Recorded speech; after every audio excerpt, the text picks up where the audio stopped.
Hello friends, എല്ലാവർക്കും good morning. അപ്പോൾ ഇഷ്ടമാത്രത്തിൻ്റെ ഇന്നത്തെ ഒരു സൂപ്പർ ഹിറ്റ് വിശേഷത്തിലേക്ക് എല്ലാവർക്കും സ്വാഗതം. അങ്ങനെ നമ്മുടെ ചിപ്പിമോള് പറയുകയാണ്, ആദ്യേട്ടനോട് ഇവിടെ നിന്ന് പോകണ്ടെന്ന് പറ ഇഷിതാമ്മേ, പോകണ്ടെന്ന് പറയാന്ന് പറഞ്ഞൊക്കെ വാശി പിടിച്ചു കഴിഞ്ഞപ്പോഴേക്കും നമ്മുടെ ഇഷിത പറയാണ്, മോനെ ദേ നിനക്ക് വേണ്ടിയുള്ള പോരാട്ടമാണ് ഇവിടെ നടന്നുകൊണ്ടിരിക്കുന്നത്, നീ എന്തിനാ പേടിക്കുന്നത്, നീ അങ്ങോട്ട് പോകേണ്ട കാര്യമേ ഇല്ല എന്നൊക്കെ അവിടെ പറഞ്ഞു കഴിഞ്ഞപ്പോഴേക്കും ഇഷിതാമ്മേ, എനിക്ക് നിങ്ങളോടൊപ്പം തന്നെ ജീവിക്കാൻ തന്നെയാണ് താല്പര്യം. പക്ഷേ മമ്മിയുടെ സ്വഭാവമൊക്കെ കാണുമ്പോൾ എനിക്ക് വല്ലാത്തൊരു ബുദ്ധിമുട്ട് തോന്നുന്നു. അവിടെ എന്തൊക്കെയോ നടക്കുന്നുണ്ട്, ഞാനും മമ്മി അറിയാതെ ആ വീട്ടിൽ എന്തൊക്കെയോ നടക്കുന്നുണ്ടെന്ന് പറഞ്ഞപ്പോൾ നടക്കുന്നുണ്ടെന്നോ? എന്ത് നടക്കുന്നുണ്ടെന്ന് നീ എന്താ മോനെ പറയുന്നത്? എനിക്ക് മനസ്സിലാവുന്നില്ല. അല്ല, ഈ അങ്കിളില്ലേ, ആകാശ് അങ്കിള് ഞങ്ങളെ എന്തോ മറച്ച് പിടിക്കുന്നുണ്ട്. അതെന്തോ മറച്ച് പിടിക്കുന്നുണ്ടെന്നാണ് മോന് തോന്നുന്നത്. അതെന്താന്ന് വെച്ചാൽ സുമി ആൻറ്റിയുടെ കാര്യമെന്ന് എനിക്ക് തോന്നുന്നത് സുമി ആൻറ്റിക്ക് എന്തോ സംഭവിച്ചിട്ടുണ്ട് ഇഷിതാമ്മേ.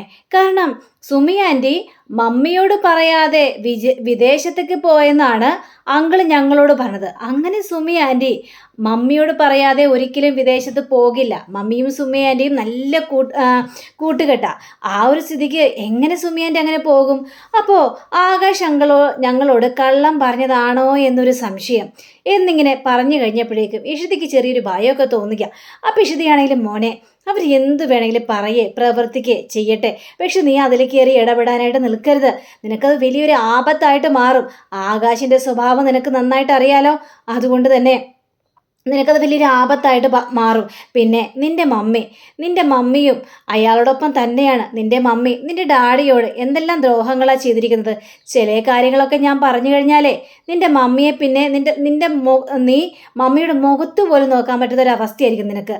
ആ ഒരു രീതിയിലാണ് മമ്മി കാണിച്ചു കൂട്ടുന്നത്. അന്ന് ആക്സിഡൻ്റ് ആയ സമയമില്ലേ, ആ സമയത്ത് നിന്റെ മമ്മി ഡാഡിയെ ഒരുപാട് പ്രാവശ്യങ്ങളെല്ലാം കാണാൻ വരികയും കാര്യങ്ങൾ നോക്കുകയും ഒക്കെ ചെയ്തായിരുന്നല്ലോ.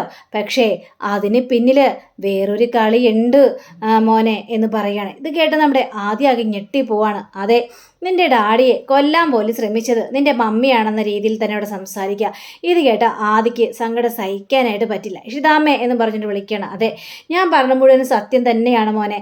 അതുകൊണ്ട് നീ നിൻ്റെ മമ്മിയുടെ അടുത്തേക്ക് തിരിച്ചു പോകരുത്. കാരണം മമ്മി പല കളികളും കളിക്കുന്നുണ്ടെന്നൊക്കെ പറയുമ്പോൾ നമ്മുടെ ചിപ്പി പറയാണ്, അതേ ആദിയേട്ടാ, മമ്മിക്ക് ആദിയേട്ടന് ഇഷ്ടമല്ല, ഇതൊക്കെ വെറും അഭിനയം മാത്രമാണ് ആദിയേട്ടാ. അതുകൊണ്ട് ഞങ്ങളോടൊപ്പം വന്ന് നിന്നാൽ മാത്രം മതി. അതെ, ഇനിയിപ്പോൾ ആദിയേട്ടൻ്റെ സങ്കടം മാറ്റാൻ വേണ്ടി നമുക്കൊന്ന് ടൂറ് പോയാലോ ഇഷിതാമേ, നമുക്കൊന്ന് ചുറ്റിക്കറങ്ങാനായിട്ട്. അത് ശരിയാ, ഒന്ന് ഔട്ടിങ്ങിനൊക്കെ പോയിട്ട് ചുറ്റിക്കറങ്ങിയിട്ടൊക്കെ നമുക്ക് വരാം. അപ്പോൾ ആദ്യയുടെ ഈ സങ്കടവും വിഷമങ്ങളും ഒക്കെ മാറും. എന്താ, നമുക്കിപ്പം നേരെ ഡാഡിയുടെ ഓഫീസിലേക്ക് വിട്ടാലോ? അത് നല്ലൊരു കാര്യമാണ് ഇഷിതാമേ, നമുക്ക് ഡാഡിയുടെ ഓഫീസിലേക്ക് തന്നെ വിടാം എന്നിങ്ങനെ പറയാം. അങ്ങനെ പിന്നീട് മഹേഷിനെ കാണിക്കുകയാണ്. മഹേഷ് ആണെങ്കിൽ ഫോണിൽ ആരോടോ കാര്യമായിട്ട് ഇങ്ങനെ സംസാരിച്ചുകൊണ്ടിരിക്കുന്ന സമയത്താണ് ചിപ്പിമോൾ ഓടിപ്പോയി ഡാഡി എന്നും പറഞ്ഞിട്ട് ഒറ്റ പിടിക്കൽ. അങ്ങനെ മഹേഷ് ഞെട്ടിപ്പോയി. ഇത് ആരാ വന്നിരിക്കുന്നത്? ചിപ്പിയോ? ഇതെന്താണ് പതിവില്ലാതെ ഇങ്ങോട്ടൊക്കെ? അപ്പോൾ ആദ്യം വരിക. അപ്പം ഞങ്ങൾ രണ്ടുപേരും മാത്രമല്ല, വേറൊരാളും കൂടി ഉണ്ട്, ഇങ്ങോട്ട് നോക്കിയേ. അങ്ങനെ ഇഷിതയെ കാണിക്കുകയാണ്. അപ്പോൾ ഇഷിത വരികയാണ്. അപ്പോൾ ഇഷിത കഴിഞ്ഞപ്പോഴേക്ക് എന്താടോ ഇതെന്താ എല്ലാവരും കൂടി ഓഫീസിലേക്ക് വന്നിരിക്കുന്നത്? ഇത് വല്ലാത്ത സർപ്രൈസായി പോയല്ലോ, എന്താ ഉദ്ദേശം എന്നൊക്കെ ചോദിച്ചപ്പോഴേക്കും അത് വേറൊരു കാര്യമുണ്ട്. ഞങ്ങളെ ഒന്ന് ഔട്ടിങ്ങിന് പോകാമെന്ന് വിചാരിച്ചു. മഹേഷ് വേണം ഞങ്ങളെ കൊണ്ടുപോകാനായിട്ട്. പക്ഷേ ഇവരിത്രയൊക്കെ പറഞ്ഞിട്ടും ആദിയുടെ മുഖത്തൊരു ചിരി പോലുമില്ല. ആദിക്ക് വല്ലാത്തൊരു പരിഭവം തന്നെയാണ്.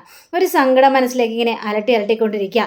ആ പിഷിത പറയാണ്, ആദി നമ്മളുടെ അടുത്തേക്ക് വന്നിരിക്കുക.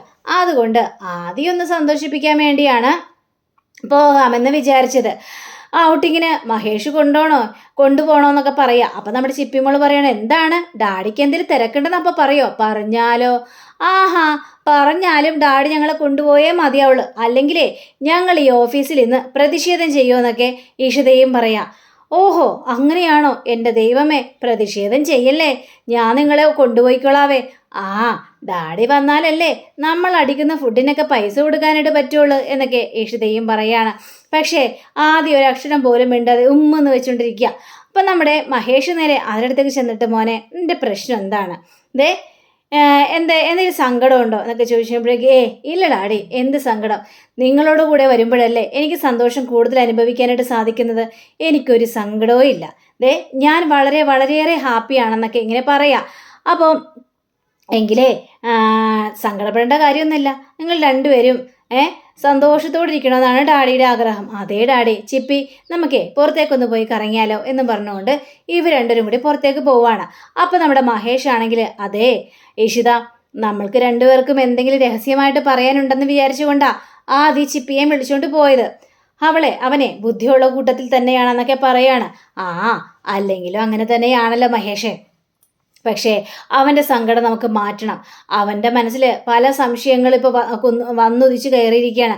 പക്ഷേ ആ സംശയങ്ങളൊക്കെ മാറ്റി കൊടുക്കണം. അവനെ നമുക്കിനി കിട്ടാൻ അധികം നാൾ വേണ്ടി വരില്ലല്ലേ എന്നൊക്കെ ഇങ്ങനെ പറയാണ്. അതിൻ്റെ ആവശ്യമൊന്നുമില്ല, നമുക്ക് ഏതായാലും അവനെയും കൊണ്ടൊന്ന് പുറത്തേക്ക് പോവാം, അവൻ്റെ മൂടൊക്കെ ഒന്ന് മാറട്ടെ എന്നും പറഞ്ഞുകൊണ്ട് ഇവർ പുറത്തേക്ക് പോവുക. അങ്ങനെ ഒരു പാർക്കിലേക്ക് എത്തിയിരിക്കുകയാണ്. ആദ്യമൊക്കെ ഭയങ്കര സന്തോഷത്തിലാണ്, എല്ലാവരും ഭയങ്കര സന്തോഷത്തിൽ ഇങ്ങനെ ഇരിക്കുക. അപ്പോൾ നമ്മുടെ ഈ ചിപ്പിമോളാണെങ്കിൽ ഇഷിതയെ ഇങ്ങനെ വട്ടം കറക്കാണേ. ഇങ്ങനെ വട്ടം കറക്കി കഴിഞ്ഞപ്പോഴേക്കും, അയ്യോ മോളെ അങ്ങനെ വട്ടം കറക്കല്ലേ, ദേ മമ്മിക്ക് ഈ സമയത്ത് വട്ടം കറങ്ങാനോ ഓടിച്ചാടാനോ ഒന്നും പറ്റില്ല, അത് മോള് മനസ്സിലാക്കണ്ടേ. എന്നിട്ടാണോ ഡാഡി മമ്മിയെ വട്ടം എടുത്തിട്ട് കറക്കിയത്? ഇതൊക്കെ എന്താ ഞങ്ങൾ കണ്ടില്ലെന്നാണ് വിചാരം. ഇത് കേട്ടാ ഇഷിതയും മഹേഷും ഒന്ന് ചമ്മി പോവാണ്.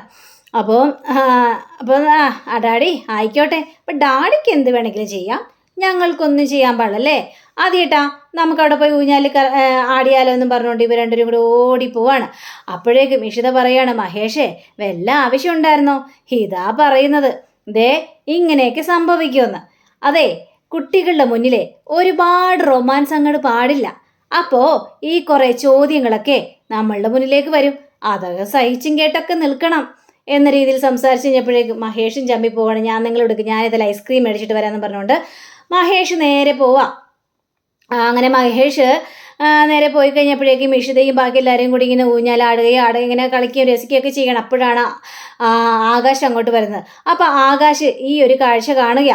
അപ്പം ഇത് കണ്ടു കഴിഞ്ഞപ്പോഴേക്കും, അത് ശരി, അപ്പം നീ വീട്ടിൽ നിന്ന് കള്ളം പറഞ്ഞിറങ്ങിയത് ഇതിനു വേണ്ടിയാണല്ലേടാ എന്നും പറഞ്ഞുകൊണ്ട് ആകാശം ഇങ്ങനെ നിൽക്കുക. അപ്പോൾ ദേ മഹേഷ് വരികയാണ് ഐസ്ക്രീം മേടിച്ചുകൊണ്ട്. പിള്ളേർക്കൊക്കെ ഐസ്ക്രീം കൊടുക്കുകയാണ്. ഇഷിതയ്ക്കും ഐസ്ക്രീം മേടിക്കുക. ഒരു ഭയങ്കര സന്തോഷത്തിലാണ്. നിങ്ങളുടെ സന്തോഷം ഇനി എത്ര നാളുണ്ടാവുമെന്ന് നമുക്കൊന്ന് കണ്ടറിയണമല്ലോ, അതിനു വേണ്ടിയുള്ള പുറപ്പാടാണ് ഞാനും ചെയ്ത് കൂട്ടുന്നത് എന്നിങ്ങനെ പറയാം. ഇങ്ങനെ പറഞ്ഞു കഴിഞ്ഞപ്പോഴേക്കും ആകാശ് ഇങ്ങനെ മാറി നിൽക്കുക. ഇവരുടെ കണ്ണിൽ പെട്ട് കഴിഞ്ഞിട്ടുണ്ടെങ്കിൽ പണി കിട്ടുമെന്ന് നന്നായിട്ടറിയാം. അതുകൊണ്ട് തന്നെ എല്ലാം അടക്കി ഒതുക്കി പിടിച്ചുകൊണ്ടിരിക്കുക. പിന്നീട് കാണിക്കുന്നത് മനസ്വിനിയാണ്. അപ്പോൾ മനസ്വിനിയാണെങ്കിൽ ആകെ ദുഃഖത്തിലാണ്. അങ്ങനെ ദുഃഖത്തിൽ ഇങ്ങനെ ഇരിക്കുമ്പോഴാണ് മാധവും അതേപോലെ തന്നെ ലയയും കൂടി കയറി വരുന്നത്. അപ്പോൾ ഇവരെ കണ്ടു കഴിഞ്ഞപ്പോഴേക്കും ഭയങ്കര സന്തോഷം തോന്നി. മോനെ നീ അതിൽ വന്നല്ലോ, എനിക്ക് ഒരുപാട് സന്തോഷമായി.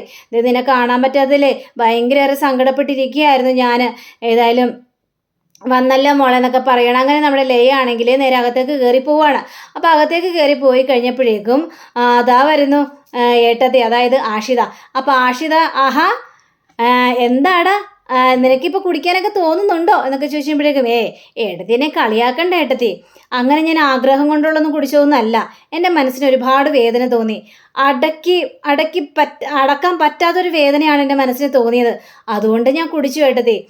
അത് ഡീഡക്ഷൻ സെൻറ്ററിൽ പോയി കഴിഞ്ഞപ്പോഴേക്കും ആശ്വാസമായി, എല്ലാം പൂർണ്ണതയിൽ എത്തി ഏട്ടത്തി എന്ന് പറയാണ്. ഇത് കേട്ട നമ്മുടെ മനസ്സുവിനെയാണെങ്കിൽ, എല്ലാത്തിനും കാരണം നീ തന്നെയാ. നീ അവനെ കൊണ്ട് ഡീഅഡിക്ഷൻ സെൻറ്ററിൽ പോയി ആക്കി, എന്നിട്ട് വലിയ ആൾ കളിക്കേണ്ട ആവശ്യമൊന്നുമില്ല. ഞാൻ അവനെ അഡിക്ഷൻ സെൻറ്ററിൽ ആക്കണമെന്ന് തീരുമാനിച്ചിരിക്കുകയായിരുന്നു. പിന്നെ അതിനിടയ്ക്ക് നീ വലിയ ഷോ കാണിച്ച് വന്നതൊന്നും എനിക്കറിയാവോ എന്നൊക്കെ പറഞ്ഞുകൊണ്ട് വല്ലാത്ത രീതിയിൽ പറയാം. ഇത് കഴിഞ്ഞപ്പോഴേക്ക് എൻ്റെ പൊന്നു മനസ്സിനും അമ്മേ, നിങ്ങളെല്ലാ ക്രെഡിറ്റ് ഏറ്റെടുത്തോ, എനിക്ക് അതിൽ യാതൊരു പ്രശ്നവുമില്ല. വെറുതെ ഇങ്ങോട്ട് പ്രശ്നം ഉണ്ടാക്കാനായിട്ട് വരരുത് എൻ്റെ മനസ്സിനും അമ്മേ എന്നൊക്കെ പറയാം. ആ സമയത്താണ് നമ്മുടെ ലയ പെട്ടിയായിട്ട് വരുന്നത്. അപ്പോൾ പെട്ടിയായിട്ട് വരുന്നുണ്ടെപ്പോഴേക്കും മനസ്സിന് ചോദിക്കാം, മോളെ നീ എങ്ങോട്ടാണ് മോളെ പോകുന്നത് എന്ന് ചോദിച്ചു കഴിഞ്ഞപ്പോഴേക്കും നമ്മുടെ മാധവ് പറയാൻ, ഞങ്ങൾ ഈ വീട് വിട്ട് പോവുകയാണ്. അപ്പോൾ ഇതേട്ട് ആഷിത ഞെട്ടിപ്പോണേ, വീട് വിട്ട് പോകാനോ? ഇതെന്താ മാധവി പറയുന്നത്? അതേ ഏട്ടത്തി, ഞങ്ങൾക്കിനി ഇവിടെ നിൽക്കാൻ സാധിക്കില്ല. ഞങ്ങളൊരു ചെറിയൊരു വാടക വീട് നോക്കിയിട്ടുണ്ട്. ലയ പോയത് കാണുകയും ചെയ്ത് ലയക്ക് ഇഷ്ടപ്പെടുകയും ചെയ്തു. അതുകൊണ്ട് ഞങ്ങൾ ഇവിടുന്ന് പോവുകയാണ്. ഇനി ഈ വീട് താമസിക്കാനായിട്ട് പറ്റില്ല. ഇത് കേട്ടാൽ നമ്മുടെ മനസ്സിനെയാണെങ്കിൽ, ഇല്ല ഞാൻ സമ്മതിക്കില്ല, നിങ്ങൾ രണ്ടുപേരും ഇവിടുന്ന് പോകാൻ ഞാൻ സമ്മതിക്കില്ല. എൻ്റെ മക്കൾ എന്നെ വിട്ടു പോകുന്നത് എൻ്റെ കണ്ണടഞ്ഞിട്ട് വേണം എന്നൊക്കെ പറഞ്ഞപ്പോൾ, എൻ്റെ പൊന്നമ്മേ, അമ്മയുടെ കണ്ണടഞ്ഞ് വരുന്നത് വരെ കാത്തിരിക്കാൻ ഞങ്ങൾ കൊണ്ട് പറ്റില്ല. കാരണം ഞങ്ങൾക്ക് ജീവിക്കണം. ഞങ്ങൾ ജീവിതം തുടങ്ങിയുള്ളൂ. അമ്മയുടെ കുശുമ്പും കുന്നായ്മയും ഒക്കെ സഹിച്ച് എനിക്കിവിടെ നിൽക്കാനായിട്ട് സാധിക്കില്ല. ഏട്ടത്തി ഒരു കാര്യം പറഞ്ഞ സത്യം തന്നെയാണ് ഏട്ടത്തി. കാരണം ഇഷിതയും ലയയും ഒന്ന് തന്നെയാണ്. ഞാൻ ഇഷിതയോട് വലിയൊരു ചതി ചെയ്തു. ആ ഒരു പാപത്തിൽ നിന്ന് എനിക്ക് കയറാനായിട്ട് പറ്റില്ല. അതുകൊണ്ട് തന്നെ എനിക്ക് ലയയെ സ്നേഹിക്കണം. അവളുടെ സന്തോഷമാണ് ഇനി എനിക്ക് വലുത്. അതുകൊണ്ട് തന്നെ ഞങ്ങൾക്ക് ഇവിടെ നിന്ന് മാറി താമസിച്ചേ പറ്റുള്ളൂ. ഈ നശിച്ച വീട്ടിൽ, ഈ ശാപം കിട്ടിയ വീട്ടിൽ എനിക്കിനി നിൽക്കണ്ട എന്നും പറഞ്ഞുകൊണ്ട് ബാലയ എന്ന് പറഞ്ഞ് ഇവർ ഇറങ്ങി പോവാണ്. മനസ്സുനിയാണെങ്കിൽ കരഞ്ഞ് കരഞ്ഞ് കരഞ്ഞ് വല്ലാത്തൊരവസ്ഥയിൽ ഇങ്ങ് നിൽക്കുകയാണ്. എൻ്റെ മക്കൾ എന്നെ വിട്ടു പോയല്ലോ എന്നൊക്കെ ആലോചിച്ച്. അങ്ങനെ നമ്മുടെ രാമനെ കാണിക്കുകയാണ്. അപ്പോൾ രാമനാണെങ്കിൽ ഒരു പേപ്പർ വായിച്ചുകൊണ്ടിരിക്കുക. ആ സമയത്താണ് കോളിംഗ് ബെല്ല് കേൾക്കുന്നത്. കഥ തുറന്ന് നോക്കി കഴിഞ്ഞപ്പോഴേക്കും മാധവും ലയയും കൂടി നിൽക്കുകയാണ്. നീ എന്തിനാണ് ഇങ്ങോട്ട് വന്നത്? എന്താ കാര്യം? എനിക്ക് എന്താ ഫ്ലാറ്റ് മാറിപ്പോയോ? ഇല്ല, ഞാൻ ഇങ്ങോട്ടായിട്ട് തന്നെ വന്നതാണ്. ഇതേ എൻ്റെ വീടാണ്, നീ ഇറങ്ങി പോവാടാ എന്നൊക്കെ ഇങ്ങനെ പറഞ്ഞപ്പോഴേക്കും എനിക്ക് ഇഷിതയെ ഒന്ന് കാണാം. പറ്റില്ല, ഇഷിത ബെഡ് റെസ്റ്റിലാണ്, അതുകൊണ്ട് ഇഷിതയെ കാണാനായിട്ട് പറ്റില്ല. അല്ല, ഇതേതാണ് ഈ പെണ്ണ് എന്ന് ചോദിച്ചപ്പോഴേക്കും ഇതാണ് എൻ്റെ ഭാര്യ ലയ എന്ന് പറയണം. ഓ, കേട്ടിട്ടുണ്ട്, ഇതാണല്ലേ അപ്പം നിന്റെ ഭാര്യ? നീയേ ഇവിടെ നിൽക്കണ്ട, പോവാൻ നോക്ക് എന്നിങ്ങനെ ആട്ടി തുപ്പുന്ന രീതിയിൽ രാമൻ പറഞ്ഞു കഴിഞ്ഞപ്പോഴേക്കുമാണ് ദാ നമ്മുടെ ഇഷിത വരുന്നു. ആരാച്ച എന്ന് ചോദിച്ചു കഴിഞ്ഞപ്പോഴേക്കും ഇത് ആരാന്ന് നോക്കിയാ മോളെ? മാധവോ, വാ കേറി മോളെ, ഇവനെയൊക്കെ വീട്ടിലേക്ക് ക്ഷണിച്ച് വരുത്തരുത്, നീ പറയുന്നൊന്ന് കേൾക്ക്, നീ എന്തിനിപ്പം ഇങ്ങോട്ട് വന്ന്, നീ പോയി കിടക്കാൻ നോക്ക് എന്ന് പറയാം. അച്ഛാ പ്ലീസ് അച്ഛാ, അതെ ഒന്ന് സംസാരിച്ചോട്ടെ. അങ്ങനെ രാമൻ ദേഷ്യപ്പെട്ട് പുറത്തേക്ക് ഇറങ്ങി പോവാണ്. അപ്പോൾ മാധവും ലയയും, അപ്പോൾ ലയ നേരെ ഇഷിതയുടെ കയ്യിലേക്ക് കയറി പിടിക്കുകയാണ്. ഇഷിത, എന്നോട് ക്ഷമിക്കണം ഇഷിത, ഞാൻ ഒരുപാട് ദ്രോഹം ഇഷിതയോട് ചെയ്തിട്ടുണ്ട്. അതിനൊന്നും ക്ഷമ ചോദിച്ചാൽ തീരില്ലെന്ന് എനിക്കറിയാം.